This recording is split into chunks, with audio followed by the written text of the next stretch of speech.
Sa mga naghahanap or sa mga nagtatanong na ano ang magandang gamitin na mylar capacitor, non-polar capacitor para sa mga driver unit, ito ang maaari kong i-repair sa inyo. Ito, gawa natin ng demo ito.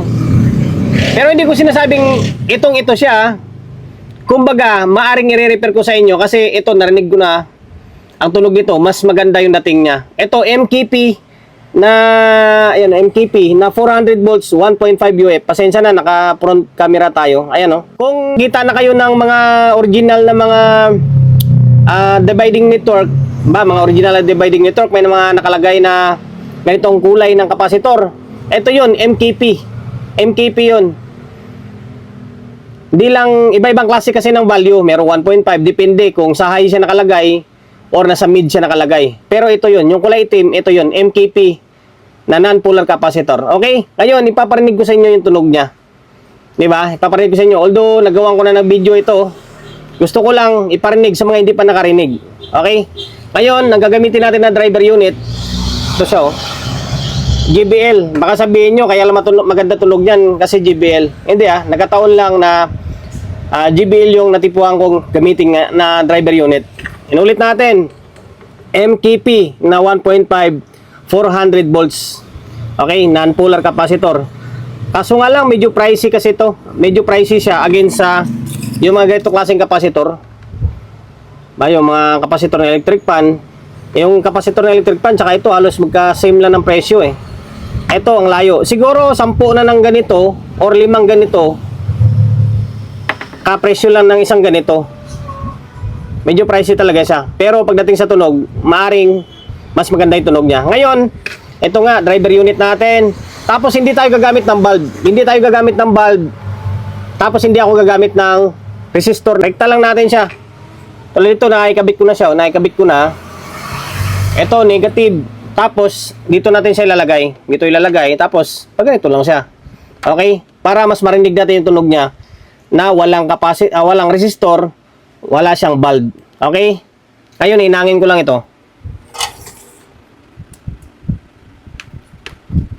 And then, sa mga nagsasabi sa akin through Facebook or sa YouTube ko man na, boss, naguguluhan kami kung alin yung gagamitin namin na kapasitor kasi dami mong pinapakita eh.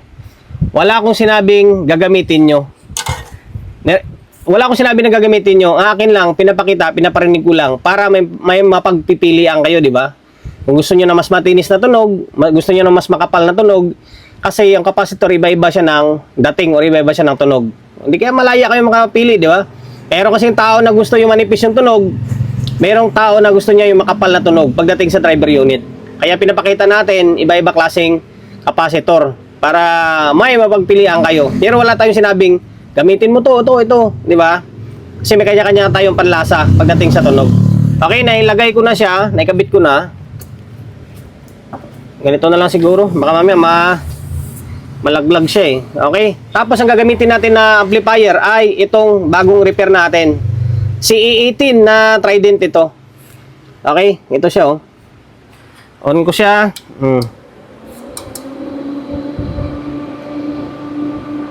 Okay? Music ah. Okay? Naka-off pala yung volume. Okay, yan. Naka full volume na. Pakinggan nyo.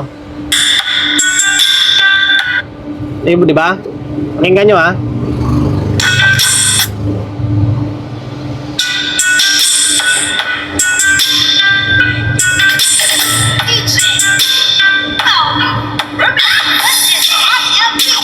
Di ba? Masasabi kong nasa gitna siya eh. Hindi siya ganun katinis, hindi siya ganun kakapal. Pero yung dating ng crips, parang crips ng dating, yung lutong ng dating na tunog niya, nandyan talaga.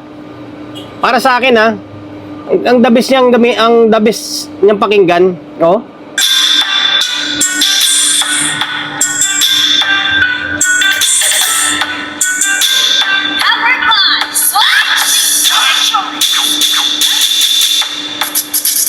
Hindi siya yung tipong hindi siya masakit sa tainga kasi meron tunog na yung alam mo yung sa sobrang nipis talagang parang nabubutas ng tainga. Hindi siya ganoon. Tapos hindi rin siya yung ganoon na yung makapal yung dating niya yung parang mid na. Hindi rin. Nasa gitna talaga yung datingan niya. Okay oh, sarap oh.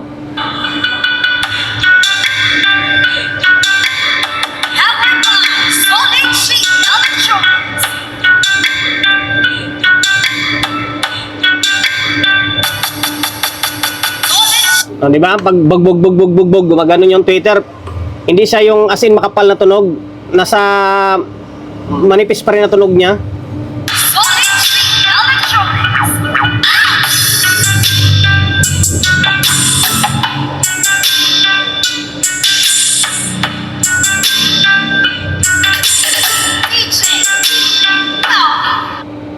Di ba? Kaya kung trip nyo yung ganitong klaseng tunog, pwede nyong orderin to. Through Shopee or Lazada meron to. I-search nyo lang MKP non-polar capacitor. Mamili na lang kayo kung ano value kailangan nyo. 1.5, 1 UF, 2 UF. And then take note guys, habang tumataas yung value ng microfarad is kung makapal yung tunog ng driver unit. Kapag mababa yung value ng microfarad ng non-polar capacitor, numinipis din yung tunog niya. Okay, kaya kung gusto mo ng matinis na tunog, mag 1 UF ka, pababa. Kung gusto nyo mas makapal, mag 2.2 kayo, 3.3 kayo. Kung gusto nyo nang nasa sakto lang, nasa 1.5 kayo, di ba? Okay, ganda niya, oh.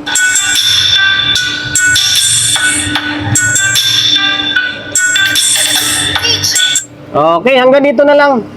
Sana nakapagbigay idea ako sa inyo tungkol sa mga kapasitor. Isa ito sa pwede kong i-repair sa inyo. Pwede Hindi ko sinabing ito. Okay, maraming salamat.